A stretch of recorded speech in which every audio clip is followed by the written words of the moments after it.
તમારું બાળક જન્મે ને તો એના ઊંઘ્યા પછી એના ઉપર ચાદર ઓઢેલી છે કે નહીં એની કાળજી મા બાપ રાખતા હોય છે.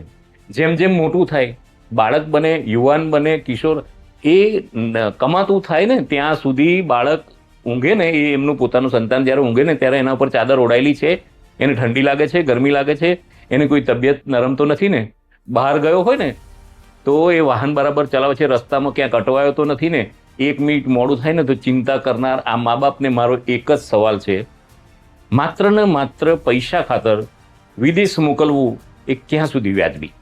વિદેશ જવાય, વિદેશ જવાનો વિરોધ નથી. વિદેશ કોણ જતું હતું? ઉચ્ચ અભ્યાસ માટે વિદેશ જતા હતા, યા ત્યાં જઈને કોઈ મોટો બિઝનેસ કરી શકાય, તમારી ક્ષમતા જોઈને. અહીંયા તો ખેતર વેચી દેવાનું, ઘર ગીરવે મૂકી દેવાનું, આ સગાવાલા પાસેથી રૂપિયા લેવાના અને એવા લાખો રૂપિયા ભેગા કરી અને પોતાના એક ને એક સંતાન હોય કે કોઈ મુખ્ય કોઈ પણ સંતાન હોય, એક ને એક ના હોય તો પણ એ સંતાનને 30-40 લાખ રૂપિયા ખર્ચીને વિદેશમાં મોકલી દેવાનું. હવે એની પાસે કોઈ ક્વોલિફિકેશન નથી, એની પાસે વિદેશમાં રહેવાની સગવડ નથી, પણ ક્યાંક ને ક્યાંક કોઈક ઓળખીતાને ત્યાં મોકલી દેવાનું. ત્યાં ગયા પછી ત્યાં જેવું તેવું ક્યાંક કોઈક કોર્સ કરશે અને ત્યાં સુધી શું નોકરી કરે છે ને મારે કહેવાની જરૂર નથી, આ બધા જાણો છો. ત્યાં જઈને શું બાળકો કરતા હોય છે.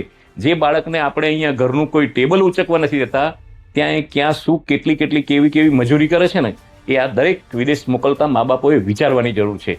અને ત્યાં એની તબિયત બગડે છે ને ત્યારે આ મા બાપની શું હાલત થાય છે ને એ પણ વિચારવા જેવી વાત છે. અને છેલ્લા કેટલાક સમયથી જે કિસ્સાઓ બન્યા છે ને કે ત્યાં તમારા સંતાનો ત્યાં કોઈ ગોળી માર દે છે, કોઈ ચપ્પુ માર દે છે, કોઈ પાણીમાં ડૂબી જાય છે, અને આ રીતના જ્યારે સંતાનો ગુમાવવાનો વારો આવે છે ને ત્યારે એને મોં જોવા માટે આ મા બાપને રડતા આપણે કેટલાક દ્રશ્યો જોયા છે.